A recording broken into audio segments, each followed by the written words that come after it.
Hello guys, it's Max here from Daily Market Movements, and in front of me we have the Nasdaq 100 futures chart. Now, as you can see, yesterday's trading session we ended up forming a shooting star pattern, which is typically bearish, and today we've been met with some selling pressure.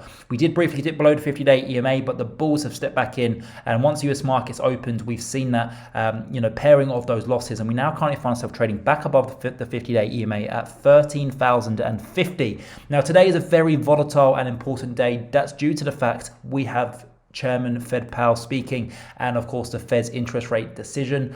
The rate is not expected to change. That will continue to probably be at all-time lows near to 0%. However, what a lot of people will be focusing on is not just a statement, but as well the conference. Now, the conference is very important, and that's because you have journalists who will be hammering Jerome Powell with questions, the likes of, the vaccinations have been distributed globally and nationally. We are anticipating an economic boom. Are you, Jerome Powell? Why are you supporting the market so heavily when, everyone around you is anticipating for the economy to recover very well going into the latter end of 2021. Now, Jerome Powell has a very difficult task. He has to say the right things during this conference, and this conference is roughly for 45 minutes to 1 hour long.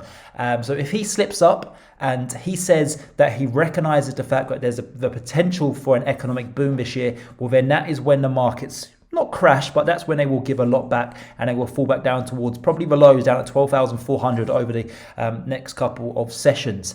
But that being said, Jerome Powell is very well trained in his job. He's been in this difficult situation several times in the past where he's been, it's been very important for him to say the right things. He would have been practicing his speech probably the whole week, and so I personally from after trading several interest rate decision conferences, etc., I anticipate Jerome Powell to do a very good job at not giving anything away, and to basically come out and say that from what he sees, he still sees inflation and unemployment rate being a massive concern, and the Fed will continue to support the markets. So if that is the outcome, don't expect a huge surge towards the upside in the Nasdaq 100. Even if we can close above the 50-day EMA, that would be seen as a bullish outcome. And then, as of tomorrow, that's when we can then continue that upside momentum, first of all towards 13,300.